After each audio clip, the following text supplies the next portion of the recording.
파티에서 입을 옷을 사기 위해 옷가게에 들려 옷을 고르죠. 그리고 피팅룸에 들어가서 입어보고 삽니다. AI도 마찬가지예요. 우리에게 알맞은 AI를 찾으려면 피팅룸이 필요하겠죠?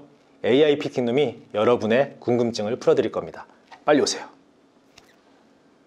안녕하세요. 코딩하는 기자 이경태입니다. AI 피팅룸을 함께 이끌어 주실 전문가를 소개하겠습니다. 서민준 카이스트 AI 대학원 교수님입니다. 교수님 안녕하세요. 네, 안녕하세요. 보는 시청자들을 위해서 간단하게 교수님 좀 소개 좀 부탁드릴까요? 안녕하세요. 네, 저는 카이스트에서 AI 연구하고 있는 서민준이라고 합니다. 이렇게 하면 될 것 같아요. 네. 근데 요즘에 교수님 많이 바쁘시다고 여러 가지 이제 학생들 지금 방학이어가지고 수업은 안 하는데 멘토링이라든지 그리고 스타트업 관련해서도 많이 업무를 하신다고 들었는데 좀 많이들 오해하시는 게 학교에서 이제 교수로 일을 하면은 좀 가르치는 일이 더 많다고 좀 생각하시는 경우가 있는데 실제로는 가르치는 거는 5%도 안 되는 것 같아요. 네, 보통 그것보다 훨씬 더 큰 비중이 특히 저희 같은 공과대학은 연구실이 있고 그 연구실에서 이제 학생분들이 계시죠. 이제 연구를 해야 되고 그거 멘토링을 하고 그래서 같이 좋은 연구 결과 내고 이게 학교 쪽에서는 거의 대부분의 시간인 것 같고요. 저는 또 스타트업을 또 이렇게 좀 참여를 하면서 네, 스타트업에서 또 이런 우리가 개발한 기술들을 이제 적용할 수 있는 그런 부분들을 보고 있습니다. 그럼 네. 스타트업 어떤 분야로 좀 하고 계세요? 그 비디오 쪽 AI를 하고 있어요. 12랩스라고. 네. 그렇네요. 영상을 AI로 해서 생성하는 그런 개념일까요? 네, 맞습니다. 생성 쪽은 아니고 비디오 생성 쪽은 아닌데 좀 네. 더 비디오에 대한 챗을 할 수 있는 네. 그런 좀 거라 보시면 될 것 같아요. 엄청 바쁘시네요. 네, 알겠습니다. 바쁘신 분을 이렇게 모셨으니까요. 저희가 아닙니다. 최대한 많이 뽑아내겠습니다. 네. 저희 첫 순서인데요. 지난달에 미국 라스베가스에서 이제 CES 2024 관련해가지고 이제 큰 행사가 있었잖아요. 관련해서 좀 관심 있게 보셨을 텐데 총평을 하자면 어떤가요, 혹시? 네, 사실 CES를 제가 가보지는 못했지만 뉴스 기사나 아니면 그런 분석 보고서 이런 것들을 좀 봤는데 네. 확실히 좀 예상했던 바대로 AI가 모든 그쵸. 곳에 맞아요. 있었다. 그거를 좀 생각해 보면은 그럴만한 게요. 그러니까 AI가 물론 저도 그렇고 많은 분들이 사실 꽤 오랫동안 AI라는 단어를 들었겠지만 사실 이제 정말 핫하게 된 시점은 재작년이죠. 2022년 말 그때 이제 오픈AI에서 챗GPT를 냈고 그렇죠. 근데 그거를 대응을 하기엔 작년 CES는 너무 금방이었어요. 11월에 나왔는데 12월에 맞아요. 나왔는데 짧았죠. 네, 너무 짧았고 이제 그거를 대응할 수가 없다 보니까 작년 CES는 오히려 AI 쪽이 그렇게 많지는 않았던 것 같아요. 근데 확실히 AI의 좀 시대구나라고 좀 느낄 정도로 그냥 AI가 들어가지 않은 그런 부스가 없을 정도였다라는 어떤 그런 평을 많이 들었어요. 그렇네요. 핵심 키워드는 AI였네요. 이번 CES는 그랬던 것 같습니다. 네. 그럼 그 중에 혹시 교수님이 또 관심 있게 AI 관련된 그런 서비스나 제품들 이번에 CES에 나왔던 것 중에서 좀 눈여겨보신 거 좀 있을까요, 혹시? 모든 제품에 AI가 들어가는 상황이다 보니까 이게 AI를 하는 사람 관점에서는 모든 제품을 눈여겨볼 만했는데요. 네. 다들 놀랍긴 했어요, 사실. 모든 서비스들이. 네, 많은 경우는 좀 툴로서 이제 활용이 되죠. 그러니까 AI 자체가 어떤 서비스라고 보기에는 좀 어려운 경우가 있는 것 같아요. 왜냐면 AI가 있다 해서 그 자체가 나한테 뭔가 득을 준다 이런 것보다 통해서 일을 더 빨리 한다거나 AI가 있기 때문에 로봇이 더 잘 돌아다닌다거나 그렇죠. 이제 어떤 그런 것들을 가능케 해주는 일종의 좀 수단이죠. 이제 그런 관점에서는 AI가 과거에는 불가능했던 것들을 이젠 가능케 하고 있구나.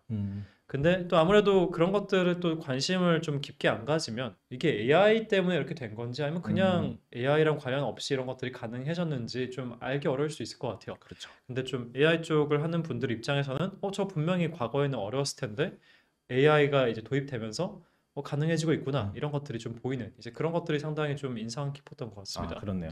여러 기업들의 서비스나 그런 제품들이 이제 AI를 접목함으로 인해서 더 할 수 있는 것, 더 못하는 것들을 더 할 수 있는 부분으로 이제 확장됐잖아요. 네. 근데 그렇다 보면은 결국 또 많은 사람들이 그렇다면 AI와 관련된 투자를 좀 어떻게 하면 좋을까라는 생각하는데 교수님 혹시 주식하세요? 조금 뭐 조금 저도 조금 하는데 요즘에 좀 별로 안 좋아서 근데 그런가요? 뭐 또 AI 주는 또 계속 오르긴 하는 것 같아요. 그래요? 네. 그래서 주식 종목을 얘기하는 건 좀 맞지 않고 그래서 그런가요? 맞지 않나요? 전체적인 그건 큰일 납니다. 스팀 아닌가? 아주 큰일 나.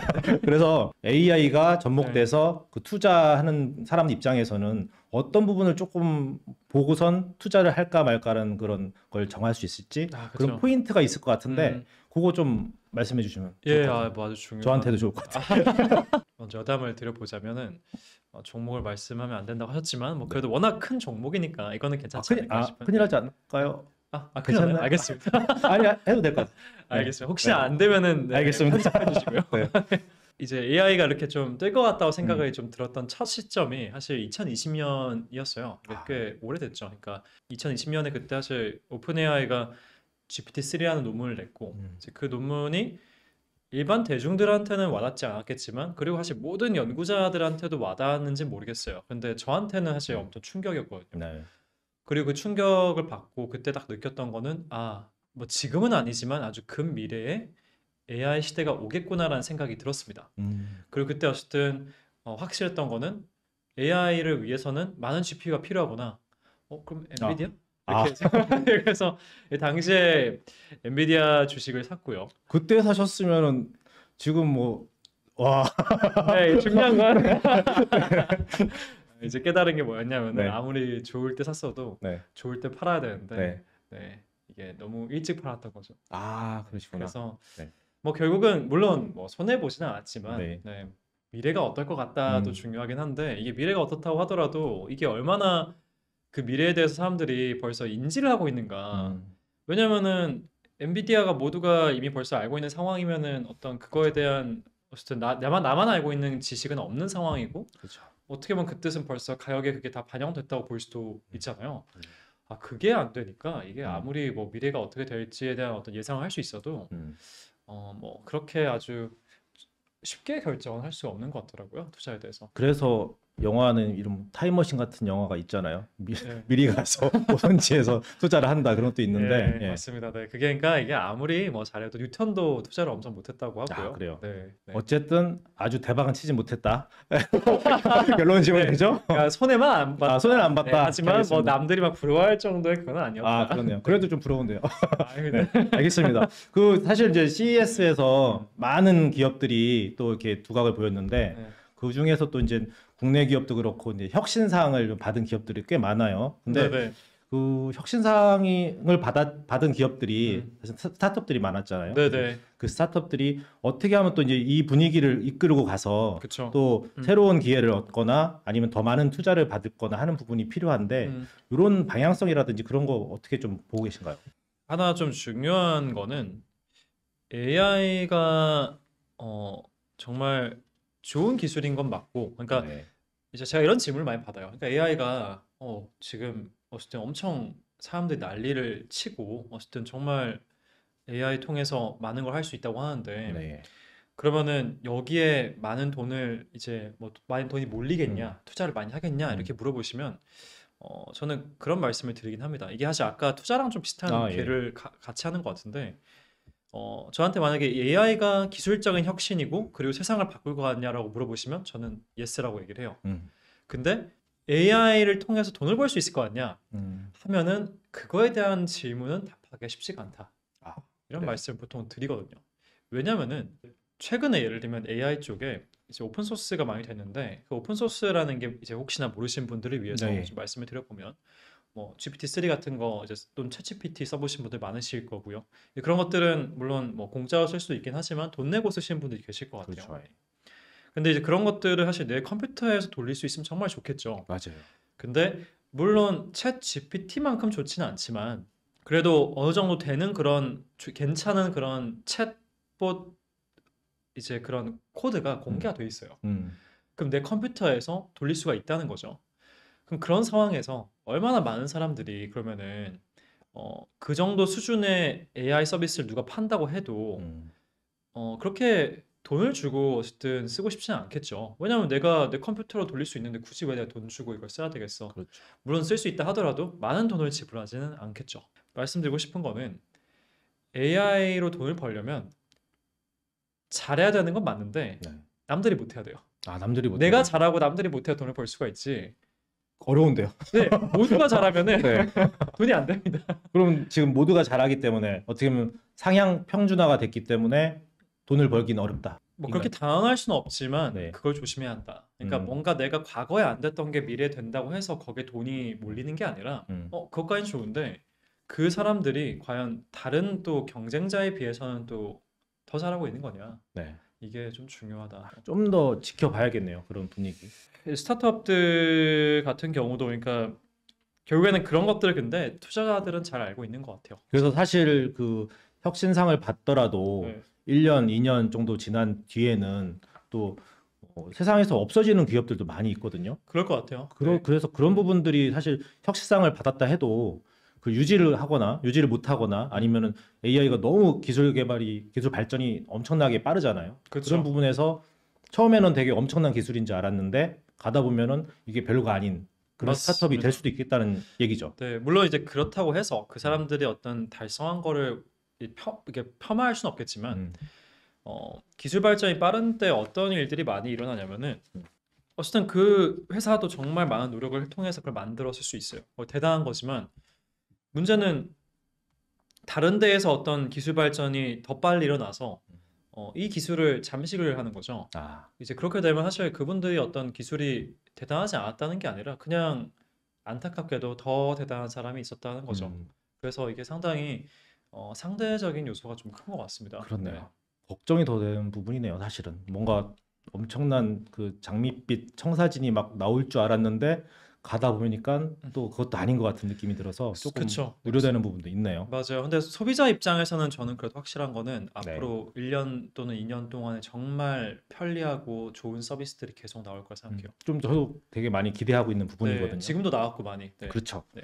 사실 이제 그런 분위기 속에서 우리가 이제 정말로 이 프로그램에서 얘기하고 싶은 것 중에 하나가 네. 드디어 나왔습니다. 챗 GPT. 네네. 예. 그 사실 챗 GPT가 2022년 그 11월에 출시가 됐잖아요. 네. 오픈 AI사가 출시했는데 초반에는 좀 어떤 생각을 조금 드셨어요? 그 서비스 딱 나왔을 때. 그때는 충격이었죠. 네. 가장 좀 충격적이었던 부분은 그 전에 대부분의 기술들은 이게 이렇게 해서 잘 되는구나. 그걸 공개를 하거나 공개를 하지 않았어도 좀 유출을 할 수가 있었어요. 네. 근데 전혀 모르겠는 거야. 어떻게 이걸 할 수 있을지를 당시에. 그렇구나. 그러니까 뭔가 절대 넘어갈 수가 없는 벽을 이제 벽이 보이는 느낌? 그때 당시 오픈 AI랑 다른 사람들은 네. 실제로 그래서 많은 회사들도 패닉을 했죠. 뭐 그때 구글도 뭐 난리가 났었죠. 맞아요. 네. 사실 이제 작년에 교수님 또 책도 내셨잖아요. 유명하네요. 네. 그래, 책을 봤습니다. 그런가요? 네, 어떠셨나요? 그래서 사실 이제 네. 많은 사람들이 챗 GPT가 나왔을 때 이게 그럼 우리 삶과 우리 사회의 기회인가 아니면 위기인가? 사실 책도 제목도 이제 그런 부분을 네. 얘기를 했는데 그렇죠. 기회적인 요소라고 할까요? 그 질문에 대한 답을 하질 못했어요. 네, 사실 답을 네. 하질 못했고 둘 다 가능성이 있다 생각을 하는데요. 그래서 보통 저도 이제 강연을 다닐 때 보통 이렇게 물어보세요. 그러니까 기회냐 위기냐 물어보시는 분들보다는 보통 이제 그러면 앞으로 우리가 삶이 어떻게 바뀔 것 같냐 이렇게 좀 물어보시는데 뭐 그게 결국에는 이제 이게 좋은 쪽이랑 나쁜 쪽이 뭐냐를 물어보시는 거죠. 그럼 제가 이제 말씀드리는 게 아마 저는 3가지 정도의 가능성이 있을 것 같다 앞으로. 네. 네. 첫 번째는 어쨌든 기술적인 혁신을 우리가 이제 몇 개를 최근 5년 동안 어쨌든 달성을 했고요. 여기서 우리라고 하는 것은 인류를 얘기하는 거죠. 알고 네. 있습니다. 네, 제가 아니라 그 혁신들이 어쨌든 새로운 패러다임을 만들었는데 앞으로 그 정도의 변화는 없지만 이 같은 패러다임 내에서 뭐 계속 발전을 할 거라고 보고 이 정도의 발전에서 그친다면은 저는 정말로 모두에게 기회일 수도 있는 세상일 것 같아요. 굳이 비유를 하자면 저는 어쨌든 인터넷이 처음 등장했을 때, 컴퓨터가 처음 등장했을 때 그런 어떤 정말 생각지도 못한 제품들이 쫙 나왔잖아요. 네. 그래서 어떻게 보면 그거에 좀 뭐 피날레가 이제 아이폰 같은 어떤 그런 그렇죠. 이제 폰이었다고 한다면은 스마트폰 이제 또 그런 어떤 수준의 그 이상의 또는 뭐 그 옛날에 어떤 그런 자동차가 없을 때 자동차 생기는 느낌. 아, 예. 이제 그런 것들이 있을 것 같아요. 그래서 그게 정말 좋은 말 그대로 이건 4차 뭐 산업혁명이다 이렇게 얘기할 수 있는 이제 그런 시대가 있을 것 같고 두 번째 미래는 약간 혹시 아이로봇 보셨나요? 아, 예, 봤습니다. 네, 보셨나요? 네. 아이로봇이나 아니면은 뭐 엑스마키나 엑스마킨 모르겠는데 아, 네. 아이로봇은 제가 좀 옛날 좋아하는 영화였어요. 아, 네. 그러셨군요. 약간 디스토피아적인 좀 음. 요소가 있잖아요. 그렇죠? 그렇죠. 네. 이제 그런 세상이 오는 이제 아마 경우의 수가 두 번째인 것 같아요. 그 뜻은 거의 로봇이나 AI가 아마도 사람의 대부분의 일을 대체할 수 있을 것이다. 뭐 저는 90% 이상이라고 생각을 하고 있어요. 그 시대가 오면. 그러니까 흔히 얘기하는 AGI라고 볼 수 있는 거죠. 그러니까 사람이 하는 일들을 거의 다 따라할 수 있는. 네. 물론 뭐 사람만큼 정말 아주 그 상위 5% 10%의 어떤 정도일지는 모르겠지만 90% 이상의 사람의 어떤 그런 지적 능력보다 뛰어나다고 한다면은 사실 저는 그 정도를 AGI라고 생각을 하거든요. 그 시점이 오면은 좀 불행한 사람들이 많아질 거라고 봅니다. 왜냐면은 음. 슬프게도 네, 할 일이 없어요. 음. 네. 뭐 없을 거라 장담은 못 한다고는 하지만 저는 근데 솔직하게는 네, 그럴 수밖에 없을 거라 생각해요. 그런 일자리가 세상이 오면. 사라질 수 있다. 네, 왜냐하면은 그거의 정의 자체가 로봇이 사람만큼 잘하는 경우고, 그러니까 90%의 인류의 90%의 사람만큼 똑똑하거나 일을 잘한다는 뜻이고, 그럼 사회적으로는 사람을 쓸 이유가 없다는 뜻이기도 한 거죠. 그 사람들 대신에 로봇을 쓰면 되니까. 뭐 경우에 따라는 누구는 그걸 좋게 볼 수도 있을 것 같아요. 뭐 일 안 해도 되고, 네, 먹을 거 걱정 없고, 네, 그리고 내가 힘든 일 안 해도 되고 로봇이 다 해주고. 근데 좀 재미가 없는 세상일 수 있겠죠. 왜냐면은 그쵸. 뭐 그런 새로운 어떤 사업적 기회 이런 것도 많이 없을 거고 아마도 거의 양극화가 극단으로 갈 가능성이 큰 한두 개의 그렇죠. 회사가 모든 걸 다 차지하고 네. 네, 거기도 그렇게 약간 좀 되긴 하잖아요. 네. 이제 그게 상당히 생각보다는 네, 저는 현실적인 가능성이라 보고 마지막 세 번째는 네. 그걸 뛰어넘어서 음. AI가 만약에 사람보다 더 똑똑해진다. 흔히 얘기하는 이제 초월 지능인 거죠. 그런 경우의 수가 저는 뭐 가능성이 높다 생각하지는 않아요. 그리고 그런 거를 하고 싶어 하긴 하지만 오픈AI 같은 회사들이 엄청 어려운 문제긴 하죠. 저는 그거에 대해서는 걱정을 별로 할 필요 없다. 그런 미래에 대해서는 걱정할 필요 없다 보통 말씀드리긴 해요. 이제 왜 그러냐면은 이제 그런 세상이 오면은 어차피 우리가 할 수 있는 게 없다고 생각해요. 아, 그렇네요. 네, 아까 어차피 네, 공상과학 같은 이야기인데 네, 현실이 될 수 있다는 그렇죠. 네. 생각도 들거든요. 상상을 할 수 없는 세상이 될 거기 때문에 네. 미리 대비를 할 수가 없는 세상인 거죠. 네. 그럼 어떻게 해야 돼요?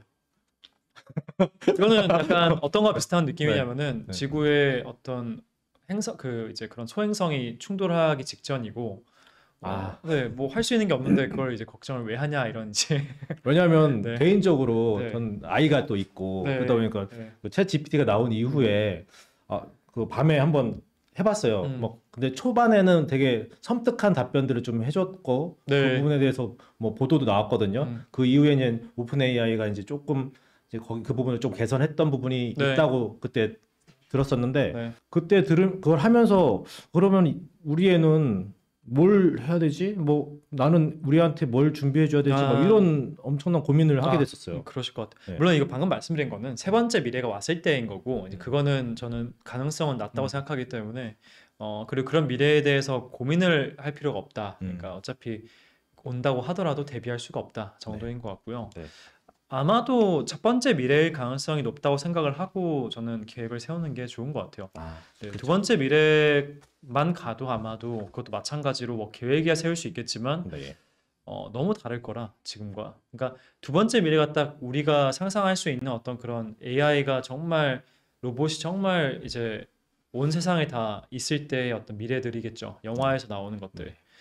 너무 멀리 가갖고 좀 머리가 좀 아픈데 조금 좀 가까운 그런 네네. 얘기들 좀 하고 싶거든요. 음. 사실상 이제 최근에 챗 GPT가 나오면서 네. 그걸 이용한 서비스들이 많이 나왔거든요. 네네. 그래서 API라든지 맞죠? API죠. 맞죠, 네. API를 활용해서 뭐 GPT의 API를 활용해서 뭐 서비스를 또 다른 챗 서비스를 한다든지 네. 챗봇을 나오게 한다든지 생성형 AI를 만든 그런 기업들이 우후죽순 나왔거든요. 네.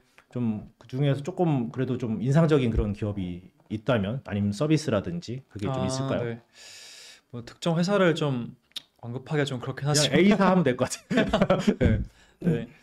하나 좀 이슈가 있긴 합니다. 이런 어떤? 그런 결국엔 이걸 SaaS라고도 부르고 API라고도 부르는데 오픈AI가 그렇게 제공하는 거를 이제 그걸 활용해서 위에 어떤 회사를 뭐 어떤 서비스를 만들고 하는 경우는 가장 큰 문제는 오픈AI 같은 회사가 그 서비스가 필요 없게 앞으로 업데이트를 할 수 있다는 점이에요. 아, 그러니까 끊긴다는 얘기인가요? 그러니까 정확히 말하면 끊기는 게 아니라 네. 예를 들면은 이제 이런 거죠. GPT-3 시절에 음. 그런 이제 API가 있었어요. 네. 그때는 3.5만큼 그 챗GPT만큼 잘하지는 않았었거든요. 네. 예. 그러면 그 3를 이용을 해서 예를 들면은 당시에 마케팅 문구를 써주는 스타트업을 한 이제 그런 케이스가 있어요. 이제 네. 그 회사 이름이 저도 갑자기 기억이 안 나네요. 미국 회사인데 아무튼 그 회사가 그래서 그 가치도 뭐 우리나라 돈으로 1조 원 이상 가치를 평가받고 왜냐면 당시에 어쨌든 오픈AI를 바로 쓰면은 성능이 좀 애매한데 네. 이 회사가 뭔가 거기 위에다 뭘 만지니까 그래도 성능이 괜찮게 나온다 이렇게 싶어서 많은 사람들이 썼던 거죠. 네. 뭐 마케팅 문구를 만들던 어떤 이메일을 쓸 때던 이런 것들이 도움 받으면은 상당히 잘 작성을 해주니까 그래서 그 회사의 가치가 뭐 거의 제스퍼였네요. 회사 이름 제스퍼. 제스퍼. 네, 제스퍼였는데 근데 그 회사가 그렇게 높은 가치를 받다가 챗GPT가 등장을 하고 가장 큰 타격을 받은 회사 중 하나가 제스퍼예요.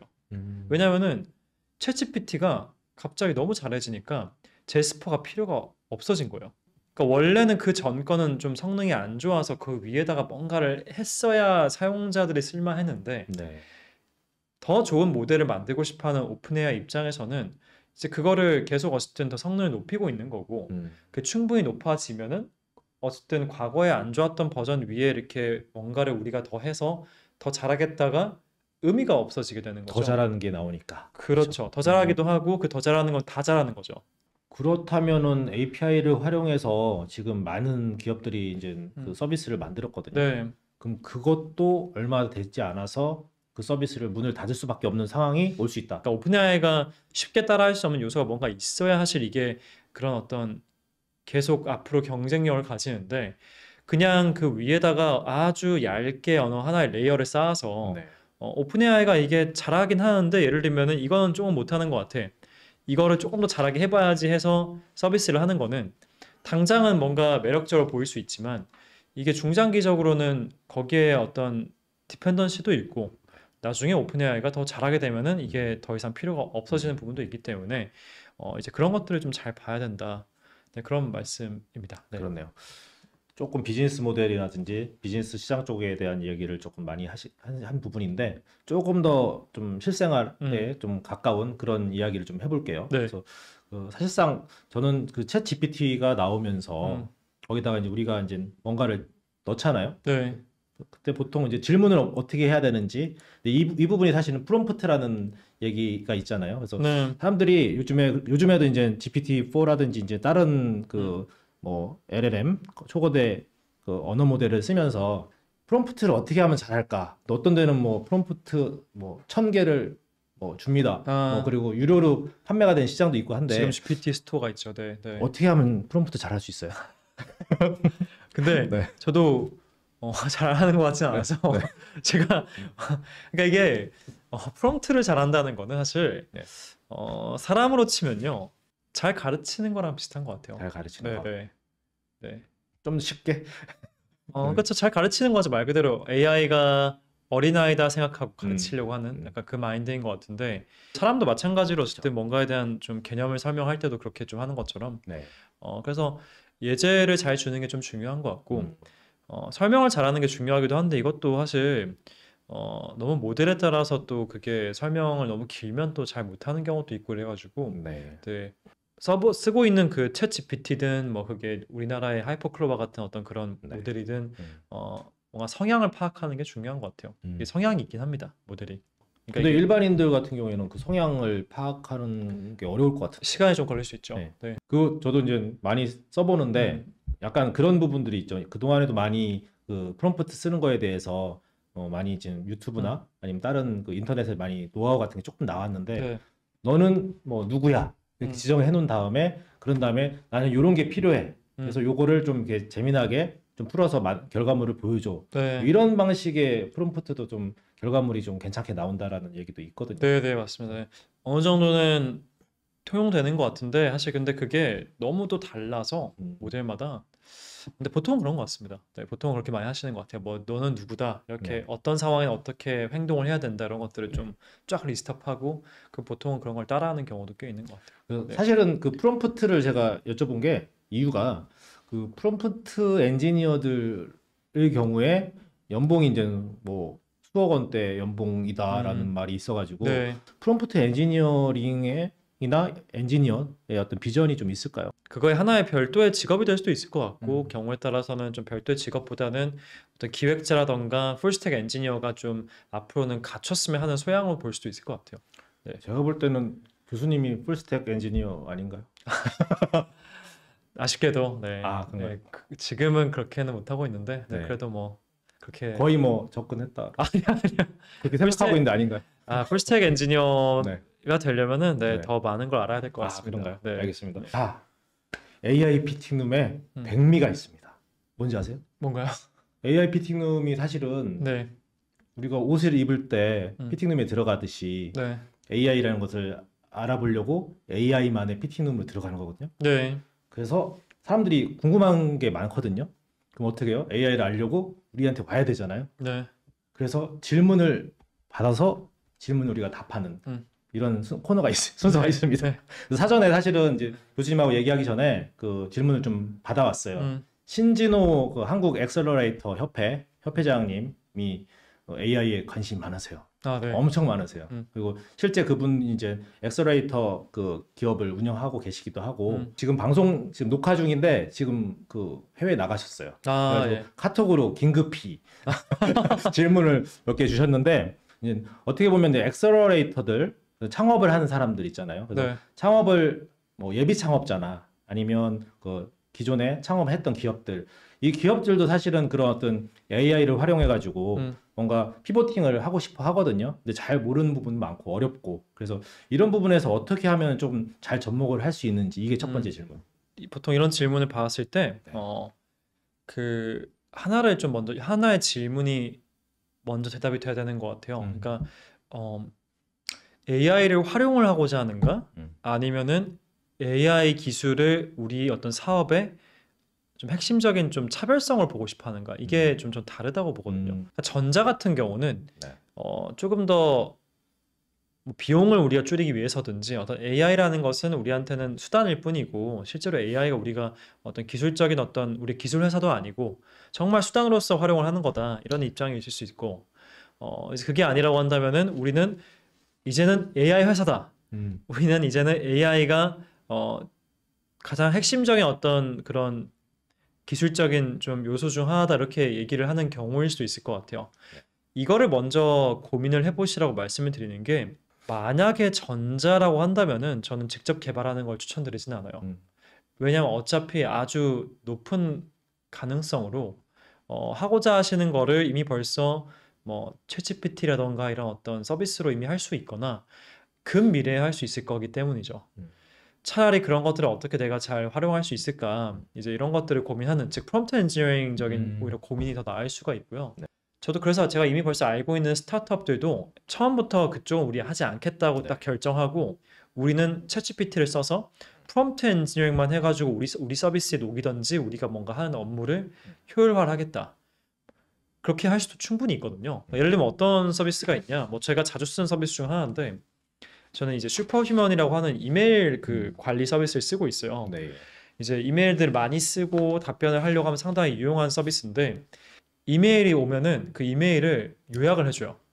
한두 문장으로. 근데 그게 상당히 큰 도움이 됩니다. 실제로. 별거 아닌 것 같지만 제가 그걸 카피 앤 페이스트 해가지고 챗GPT에 넣는 것보다 거기에 딱 그래도 한 줄로 딱 요약되는 게 훨씬 더 편하거든요. 사실 그 이메일 보면은 클릭하지 않아도 미리 보기 개념으로 조금 나오잖아요. 그렇죠. 거기에 완벽한 요약이 들어가 있으면 꽤나 괜찮을 것 같은데요. 그것도 그렇고 또 좋은 거는 꽤 긴 이메일이 왔을 때도 이게 어떤 걸 얘기하고자 하는지를 바로 파악할 수 있어요. 그게 그걸 파악을 하고 읽게 되면 훨씬 더 빠르게 읽을 수 있는 거죠. 이제 이런 것들을 봤었을 때 그럼 슈퍼휴먼이 그러면은 예를 들면 AI를 직접 만든 거냐? 뭐 제가 알기로는 챗GPT를 쓰고 있는 걸로 알고 있어요. 근데 사용자 경험은 너무 좋아요. 네. 그런 것들은. 그러니까 이런 것들을 도입을 시키는 거는 사실 직접 개발하는 게 맞지 않다고 본 거겠죠. 그런 회사들은. 다만 그렇게 되면 중요한 거는 이제 그 회사는 뭐 이게 회사가 AI 회사라고 하기엔 좀 애매하긴 하죠. 왜냐면은 이제 그거는 사스를 가져온 회사니까. 직접 개발한 게 아니기 때문에 그렇죠. 내가 AI를 한다라는 네. 걸 하기는 어려울 것 같아요. 맞아요. 그것보다는 AI를 어쨌든 잘 활용하는 회사라고 네. 보는 게 맞겠죠. 이제 그런 관점이 아니라 우리가 정말 AI를 하겠다고 하면은 이제 그때는 정말 많은 고민을 하기는 해야 돼요. 왜냐면은 왜 AI를 직접 하려고 하는 거냐? 이제 그런 이유를 생각을 해봐야 되고, 근데 그런 이유가 명확하게 있는 경우도 있고 아닌 경우도 있는 것 같습니다. 네. 뭐 명확하게 있는 경우들은 제가 많이 보는 이제 회사들은 외부와 어떤 연결점이 없는 그런 환경에서 구동을 해야 되는 경우들이 있어요. 네. 특히 뭐 제조업 쪽 회사들은 어떤 그런 보안 이슈 때문에 이제 외부 내부 왔다 갔다 하는 걸 상당히 좀 꺼려하고, 그렇죠. 이제 그런 경우는 경우에 따라서 직접 개발을 해야 될 수도 있겠죠. 왜냐하면 오픈 AI가 그걸 직접 만들어 주지는 않으니까. 뭐 그런 경우거나 아니면 정말 도메인이 너무 특화돼 있어서 이게 오픈 AI 서비스가 잘 안 되는 경우, 뭐 예를 들면 그런 게 의료 쪽이라든지 법률 이쪽은 보면은 물론 쓸 수 있긴 한데 좀 잘 아쉬운 것들이 많은 경우가 있어요. 네. 그래서 아직까지는. 근데 그런 것도 그렇다 하더라도 사실 언젠가는 또 할 수 있을 수도 있으니까 좀 그렇죠. 고민을 해봐야겠죠.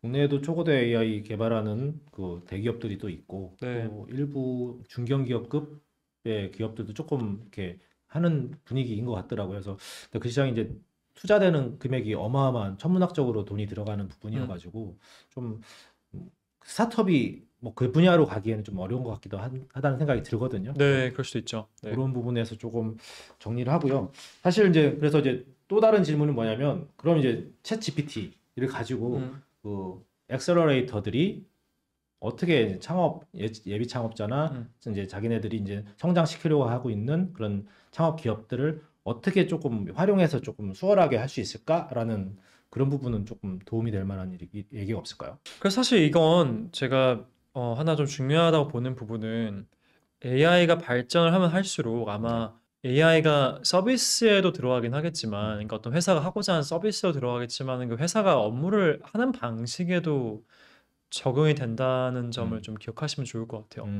그게 AI 센트릭한 AI 중심적인 사고방식과 AI를 배제하고 하는 과거의 방식은 좀 많이 다르다고 생각을 해요. 네. 좀 개념적으로 많이 다른 거죠. 그러니까 AI가 만약에 우리가 있고 그 AI를 활용을 할 수 있으면 업무적으로 상당히 자동화할 수 있는 것들이 많고, 네. 그런 것들을 고민을 해볼 거라는 거죠. 뭐 한 예로 어떤 채용 관련된 이제 그런 어떤 커뮤니케이션을 해야 되는데 이게 기계적이긴 한데 또 어느 정도는 완전히 그렇다고 똑같은 이메일을 모두에게 보낼 수는 없다고 해볼게요. 그럼 그런 것들은 사실 AI가 자동화를 해주면은 원래는 그 이메일 다 쓰느라고 엄청 시간을 많이 쓰던 사람이 결국에는 훨씬 더 시간을 아끼고 또 할 수 있는 거고, 또 어쨌든 사람들이 이걸 쓰는 거를 어쨌든 쓰는 버릇을 해야 계속 사용처를 찾지, 또 안 쓰려고 하면 또 안 쓰거든요. 그렇죠. 그러니까 어떤 모든 그 구성원들이 챗GPT 같은 그런 서비스를 쓰도록 유도하는 거, 이런 것도 상당히 중요할 수가 있겠죠. 일단은 회사 내에서의 어떤 효율성을 올리기 위한 구조적인 어떤 그런 부분들을 고민해보는 게 중요한 것 같고, 그건 어떤 회사든 있을 것 같아요. 어떤 회사든 서류적인 어떤 작업을 하는 회사다 하면 분명히 또 효율화할 수 있는 요소들이 있을 것 같고, 과거에 안 됐던 거를 이제 현재 할 수 있다에 너무 집중을 하기보다는 돈을 버는 관점에서는 다른 사람들이 못하는 거 우리가 할 수 있는가가 더 오히려 더 쉬운 방식의 생각인 것 같아요. 왜냐하면 과거에 안 되던 게 되는 거는 지금 너무 많거든요. 네. 그러니까 그걸로 뭐랄까, 물론 이제 그게 저는 중요하다고 생각은 하는데 상당히 어떤 좋은 제품이 나온다는 뜻이니까.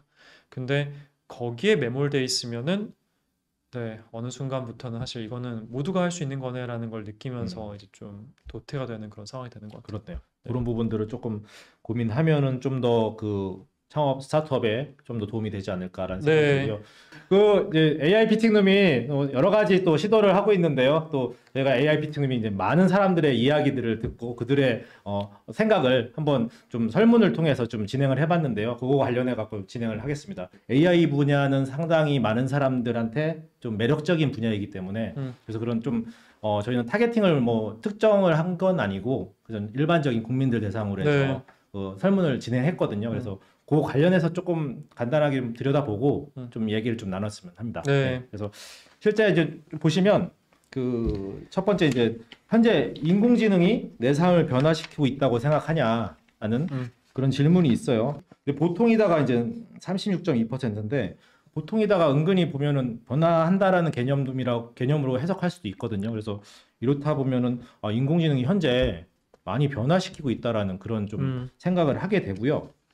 그리고 이제 두 번째로는 챗 GPT를 비롯해서 생성형 AI 서비스를 얼마나 활용하고 있는지 이 부분에 대해서 이제 설문조사를 진행했는데 매우 많이가 8.0%, 그다음에 많이가 14.6%, 보통이 42.1%. 그 나머지는 이제 한 번도 써보지 않거나 쓰지 않는다가 이제 제가 볼 때는 34% 정도, 5% 정도 되는데 그럼 결국은 조금 그래도 이제 35%면은 전체 중에 2명은 3명 중에 2명은 이제 좀 쓰고 있다라는 그런 개념이거든요. 그래서 많이 그 사람들한테 많이 전파가 됐다라는 생각이 좀 하게 됐고요. 네. 그리고 이제 재미난 건데 아까 전에도 좀 말씀을 나눈 내용 중에 하나인데 5년 뒤에 인공지능이 그 본인들의 일자리를 얼마나 대체할까라는 부분인데요. 보면은 좀 우려되는 부분도 있는데 그 뭐 매우 저금은 이제 뭐 20% 미만이고 보통은 어느 정도는 조금 긍정적인 부분이라고 생각하고 있고 네. 근데 보면은 이제 매우 많이와 많이가 거의 50% 정도 되거든요. 네. 그럼 될 거라는 그런 생각을 하고 있어서 이게 어떻게 보면 걱정을 하고 있는 거 아닐까라는 좀 생각을 하게 돼요. 그래서 그런 부분에 대해서 조금 생각을 한 번 더 해보게 되었고 네 번째 질문이 재밌어요. 인공지능을 활용하면 내 연소득이 얼마나 늘어날까? 많은 사람들이 이거 되게 궁금해할 것 같거든요. 네. 그래서 보니까 100만 원 미만이 한 38.2%고 그리고 이제 100만 원에서 300만 원 정도 수준이 26.1%, 그리고 300에서 500만 원 정도가 20%, 나머지는 더 많은 개념인데, 그러면 절반 이상이 대략 100만 원에서 100만 원 정도에서 300만 원 왔다 갔다 하면서 네. 벌 것이라고 생각하거든요. 그래서 그 기대치가 그래도 좀 있지 않나 싶은데, 근데 네. 특정 면에서 볼 때는 그 정도밖에 안 돼? 라고 생각할 수도 있거든요. 그래서 그런 생각을 해보게 됐고, 자, 그리고 인공지능 시대에 창업하기 쉬울 거라고 생각하냐라는 부분에서 그렇다가 23.2%, 보통이다가 36.6%, 그렇지 않다 28.5%인데 이거는 조금 약간 의견이 좀 갈리는 듯한 느낌을 좀 보거든요. 통계상으로 볼 때. 그래서 이런 생각을 해보게 됐고, 그리고 마지막 질문으로 인공지능 시대에 현재 나는 경쟁력이 있다고 생각하냐? 이 부분에서는 그렇다가 이제 23.4%, 보통이다가 35.2%, 그리고 그렇지 않다 29.1% 이렇게 나왔거든요. 그래서 좀 많은 생각들이 조금 이렇게 많이 갈라지게 했는데 네.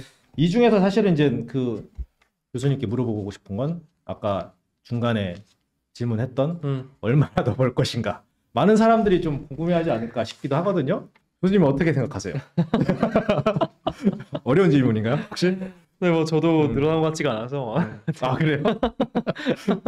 네, 제가 늘어나지 않은 사람이 얼마나 늘어날지를 얘기하는 게 참 웃기긴 근데 한데. 교수님은 AI를 하다가 AI를 했기 때문에 네. 이런 변화 개념이 아니고 그 다른 사람들은 내가 AI를 안 하다가 AI를 예를 들어서 챗 GPT를 활용해 가지고 업무 효율성 확 늘렸을 때 회사 연봉을 좀 늘린다든지 그런 부분들이 생길 거라는 어떤 그렇죠. 예상을 하는 거거든요.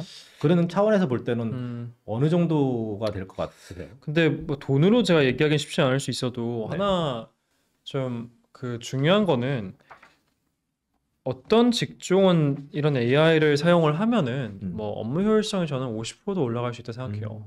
그 뜻은 원래 내가 뭐 3시간 일하던 거를 2시간만 일해도 된다는 뜻일 수도 있고 경우에 따라서는 내가 원래 같은 시간을 일을 하면은 네. 소득이 50% 늘어난다는 뜻이잖아요. 그렇죠. 뭐 프리랜서 같은 경우는. 그러니까 이게 업무에 따라 다르긴 하겠지만 확실한 거는 업무 효율성이 올라갈 거다는 저는 확신합니다. 대부분의 경우는. 근데 얼마나 올라가냐 이게 이제 중요한 거고 두 번째는 뭐 올라가면 올라가는 만큼 내가 대우를 더 받는 거냐 이제 그것도 중요하긴 하겠죠. 왜냐면 일반 직장은 그렇지 않을 수도 있으니까. 근데 뭐 일단 제가 봤을 때는 당장은 아직도 AI를 활용을 잘 안 하거나 또 못 하시는 분들이 많기 때문에 네. 활용을 하는 것만으로도 아주 큰 차이일 것 같아요. 음. 그래서 최소한 뭐 한 올해는 제가 느꼈을 때는 그래서 말씀하신 것처럼 활용을 적극적으로 고려하는 게 좋지 않나 대부분의 분들한테는 그런 생각이 들고 나중에는 활용을 하지 않으면은 좀 지금의 워드나 엑셀을 못 쓰는 수준과 비슷하게 보일 수도 그렇죠. 있겠죠. 기본적인 툴 개념으로 그렇죠. 이걸 쓰면 좀 더 업무에서 업무 효율화를 하고 회사 전체적으로 쓰는 분위기에서는 이걸 안 쓰게 되면 못 쓰면은 결국은 그렇죠. 결국 도태될 수밖에 없는. 맞아요. 그때가 되면은 내가 AI를 써서 돈을 더 번다가 아니라 워드나 엑셀을 할 줄 모르니까 회사에 들어갈 수가 없다라는 이제 그런 느낌이 되겠죠. 그렇네요. 설문에 대한 부분을 좀 이야기를 해봤는데요. 저희가 역시나 AI 피팅룸은 여러분들의 질문을 소중하게 여깁니다. 그래서 사전에 추가적인 질문을 또 받았어요. 아, 그래요? 네. 그래가지고 막 받았어요. 네. 왜냐하면 AI 피팅룸이니까. 그래서 그 요즘에 이제 그림을 좀 많이 만들잖아요. 생성형 AI로 창의적인 그림을 만드는데 이게 이제 향후에 뭐 그림을 그리거나 할 때 저작권 이런 부분도 문제가 될 수 있고 이건 실제 내가 생성형 AI를 통해 가지고 그림을 그렸는데 이거를 팔 수 있을까? 그리고 그 예술가들이 이걸 활용해서 작품과 연결했는데 이거를 전시를 해도 될까? 이런 부분들이 좀 고민이 있는 것 같아요. 네. 이런 부분에 대해서는 어떻게 봐야 될까요? 가장 좀 먼저 전제로 깔고 가야 되는 부분은 아직 법이 못 따라가고 있는 건 사실이라고 봅니다. 그러니까 이 법이라는 거는 결국은 사람들이 모여 살기 시작하면서 우리가 뭔가 좀 혼란을 막기 위해서 어떤 최소한의 규칙을 만들자잖아요. 네. 근데 그 법이 만들어진 시점에 어떤 상상력이라기보다 어떤 그런 어떤 앞으로 이 정도까지 발전할 수도 있겠지를 생각을 하고 네. 만들었던 거겠죠. 근데 결국에는 어떤 발전의 속도가 그걸 넘어서게 되면은 네. 결국에는 그 법이라는 것이 사실은 더 이상 의미가 없어지게 됩니다. 네. 제가 봤을 땐. 네. 다만 의미가 없지만은 우리가 어쨌든 법치 국가에 살고 있다 보니까 그 법을 어길 수가 없는 좀 상황인 거죠. 그래서 결국에는 법이 수정되거나 어쨌든 추가되거나 바뀌는 방향으로 갈 수밖에 없다고 생각은 해요. 네. 일단 그걸 먼저 전제에 깔아야 될 것 같고, 그러니까 즉 현재 법은 기술을 따라가지 못하고 있다. 네. 그래서 이게 괜찮냐 안 되냐의 문제는 사실은 답을 아무도 할 수가 없는 게 애초에 규칙 자체가 그 법 자체가 그런 기술이 없다고 가정을 하고 만든 그렇겠죠. 법이라서 네. 네, 적용이 안 돼요. 근데 그걸 어떻게든 해석을 해서 적용하려고 하는 사람들이 있긴 하죠. 이제 그런 것들이 뭐 최근에 뭐 뉴욕 타임스가 오픈 AI를 고소했다 이런 것들이 다 그런 요소라 보면 될 것 그쵸. 같고요. 그러니까 기존의 법을 이렇게 해석을 해 보니까 이렇게 보일 수도 있겠네. 그러니까 법적으로 저거는 문제가 있다 이렇게 얘기를 하는 거지. 제가 봤을 때는 근본적으로 들어가게 되면은 네, 법적인 문제가 있다고 보기 어려운 네, 그런 상황이 많은 것 같아요. 그렇네요. 일단은 저는 일단 그렇게 생각을 하고 그래서 지금 같은 상황은 저는 혼란이 좀 있을 것 같긴 한데 너무 법에 네, 신경 안 쓰고 하는 게 더 낫다고 생각은 해요. 굳이 그거를 법을 너무 신경 쓰기보다는 아주 명확하게 이게 안 되는 게 아니면은 뭐 심지어는 사실 오픈 AI에서는 뭐 예를 들면 이런 얘기를 해요. 그 자사의 어떤 출력 값을 네. 뭐 학습에 쓰면 안 된다는 얘기가 있어요. AI 모델에. 아. 근데 그게 참 애매한 게 그거는 이제 거기에 그냥 규정이지만 과연 이제 그런 걸로 고소를 할 수 있겠냐는 거죠. 구분이 안 될 것 같은데. 구분 안 되는 이슈도 있고 네. 구분이 된다고 하더라도 이제 그거를 정의하기 나름에 따라서 왜 그게 우리가 그 뭐 어떤 거를 피해를 입힌 거냐 이렇게 얘기를 할 수도 있는 거고 네, 이제 그래서 여러 가지로 법적으로 따라가지 못하는 요소들이 그러게요. 있는 것 같아요. 회사들이 뭐 규정을 만든다고 하지만 우리 걸 어디 쓰면 안 돼, 저기 쓰면 안 된다고 하지만 사실 그런 것들은 다 지금 법 아래에 있는 거고 법 위에서 뭔가 이거를 이제 뭐 된다 안 된다 얘기를 해줘야 되는데 이제 그게 안 되고 있는 상황인 거죠. 네.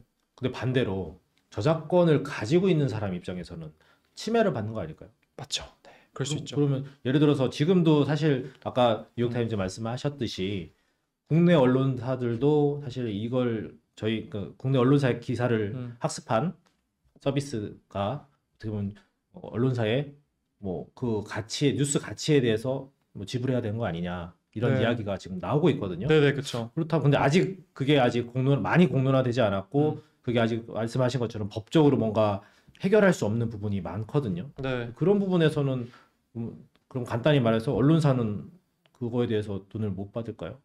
받길 바랍니다만. 네. 그러니까 이게 왜 문제가 생기냐를 보면 근본적으로는 AI가 학습을 하는 개념을 사람으로 치면 어떤 거에 빗댈 거냐, 그러니까 어떤 거랑 비슷하다고 볼 거냐의 문제인 것 같아요. 네.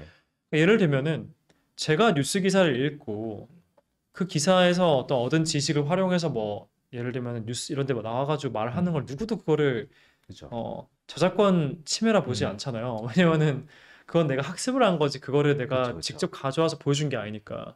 근데 그런 논리면 AI도 똑같긴 하거든요. 그걸 직접 똑같이 보여주는 게 아니라 말 그대로 난 학습을 한 거고 그 다음에 어쨌든 내가 말할 때는 그거를 내가 복사 붙여넣기 하는 게 아니라 거기서 배운 어떤 결국에는 어떤 조금 더 추상적인 어떤 그런 뭐 사실인 거죠. 네. 근데 AI를 거기랑 똑같이 보면은 사실 그 문제될 게 없는 거죠. 근데 그거를 AI를 이제 그런 학습하는 존재로 보는 것이 아니라 AI가 일종의 어떤 좀 더 기능적으로 그냥 입력이 있고 출력이 있다 본다면은 거기서 어떤 어느 시점에서의 입력은 뉴스 데이터가 들어갔으니까 이 출력도 뉴스 데이터의 어쨌든 재가공이라 볼 수도 있는 거고 이제 그러면은 또 기존 저작권 이슈에서 자유롭지 않을 수가 있거든요. 그러면 이 해석을 어느 쪽으로 할 것이냐? AI는 조금 더 사람과 비슷한 학습자냐? 아니면은 그래도 결국에는 AI라는 것은 기능적인 존재인 거냐? 단순하게. 이제 그거에 따라서 이게 뭐 돈을 하나도 안 내도 괜찮거나 아니면은 뭐 이번에 뉴스 그 뉴욕타임스처럼 뭐 몇 조 원을 달라고 할 수도 있는 그런 상황이 되는 거죠. 그래서 어려운 문제인 것 같아요. 네, 그리고 아마 이것 때문에 결국에는 어떤 많은 어떤 우리가 갖고 있는 법적인 그런 가정들이 이제 재조명받고 다시 또 네, 아마 다시 써야 되지 않을까 법을 네, 그런 생각을 합니다. 약간 되게 희망적이면서도 우울한 느낌을 받았거든요. 그래서 그런 부분이고 또 다른 질문이 하나 더 있는데 네. 그 어떤 분께서 이제 본인이 이제 30년 동안 그 어떤 색상이라든지 스타일 이런 것들을 좀 해서 200여 명 정도의 아바타를 만들었대요. 네네. 그래가지고 이거 가지고 AI 아바타를 만들어 갖고 이제 비즈니스 모델을 만들어서 사업을 뭔가 해보고 싶은 것 같은데 제 그 생각에는. IP로. 네. 그렇죠. 그래서 그런 분들은 좀 어떻게 할지 그 넥스트 스텝이 필요할 것 같은데 어떤 개념으로 조금 바라보고 좀 전략을 세우거나 하면 좋을까요? 지금 그런 서비스가 있을지 모르겠지만은 없다고 하더라도 아주 근 미래에 나올 것 같고요. 혹시 그 AI 프로필 써보셨나요? AI 프로필은 네. 모르겠어요. 그건. 그 자기 사진을 여러 개 찍어서 프사. 네. 예, 제가 지금 하고 있어요. 매일 몇 장씩 들어오는 서비스 쓰고 있어요. 그러네. 네. 그래서 그거 해가지고 이제 뭔가 나랑 비슷하지만은 나는 아닌 그런 사진 만들어내는 거. 네. 근데 그거랑 유사하게 이런 어떤 그 애니메이션 IP를 갖고 계시면은 그 애니메이션 뭐 캐릭터의 여러 가지 어떤 다양한 모습을 넣어주고 AI 모델한테 생성을 하도록 하면은 이제 이거를 바로 잘 그려줄 것 같아요. 그러니까 같은 캐릭터지만 뭐 다른 어떤 포즈를 취하고 있다거나 뭔가 좀 재밌는 그런 걸 하고 있다거나. 그래서 활용할 수 있는 가장 뭐 쉬운 방안은 그런 걸 활용을 해서 결국에는 새로운 AI 스티커나 이미지를 많이 만들고 네, 스티커 재밌는데요? 네, 그런 것들을 할 수도 있고 사업 아이템 같은 느낌 같은 느낌이 딱 드는데요. 이제 그런 이제 IP가 있으시면 활용할 수 있는 방법들이 많은 것 같습니다. 아무래도 자기 이제 저작권을 갖고 있기 때문에 그렇죠. 이렇게 활용할 수 있다는 거잖아요. 네, 그런 건 그리고 어쨌든 현재 법에서 아주 쉽게 보호를 하고 있으니까 오히려 그런 건 또 보호받기도 쉬울 거고요. 사실 스티커 얘기가 나와서 그런데 네. 저희 애들이 너무 좋아해요. 그래요? 그래서 막 붙이는데 뭐 집에는 냉장고는 이미 스티커가 점령했고 변기에도 어느 순간 조용하더라고요. 봤더니 스티커를 가지고 변기에다 붙였더라고요. 근데 변기가 우리가 볼 때는 이제 지저분한 느낌의 그런 거였는데 아이가 스티커를 붙여놓으니까 느낌이 나쁘지는 않더라고요. 그래서 그러네요. 스티커, 네. 이 스티커와 AI 캐릭터 연계된 그런 서비스, 그쵸. 매력적일 것 같은데. 뭐 나만의 스티커를 만들어 준다거나, 네, 내가 뭔가 어떤 여기다 얘기를 해서 뭐 이런 포즈를 취해줘 하면 그런 포즈를 취한 게 나오고, 뭐 그거를 스티커로 네. 예전에 그 앱스토어 초창기 때 일부 뭐 다이어리 앱 같은 게 많이 인기였었거든요. 보통 이제 그 일반 그냥 다이어리에도 스티커를 많이 붙이는 그 학생들이 많거든요. 네. 근데 거기에도 그런 걸 감안해서 그 앱 안에 있는 다이어리에 이제 스티커, 지금 그럴 뭐 수도 이모티콘 같은 느낌, 네네. 그거를 붙이게끔 하는 그럴 수도 서비스들이 있겠죠. 꽤 있었거든요. 네. 그래서 갑자기 그게 생각이 나는데 이분도 좀 그런 부분에서 좀 방향을 좀 잡고 AI를 좀 접목하는 부분에서 음. 창업을 해도 재밌을 거라는 생각이 드네요. 네, 그럴 그렇습니다. 것 같습니다. 오늘 재미난 AI 이야기를 들었는데 앞으로도 그 시청자 여러분이 저희가 제공하는 URL에다가 질문을 많이 해주시면은 저희가 서민진 교수님 그리고 저희가 또 다른 그 코너가 또 있어요. 그 안에서 또 AI에 대한 그 질문에 답변을 할 수 있으니까 많은 참여 부탁드립니다. 그리고 구독과 좋아요도 꼭 해주시고요. 교수님 감사합니다. 예, 오늘 네. 좋은 자리 가져주셨고요. 또 다음에 또 만났으면 좋겠습니다. 고맙습니다. 네, 예. 감사합니다. 앞으로 AI가 모든 산업과 생활에 적용될 겁니다. 아직은 체감이 안 되는 분도 계실 겁니다. AI 피팅룸에서 쉽게 AI를 이해할 수 있도록 노력하겠습니다. 감사합니다.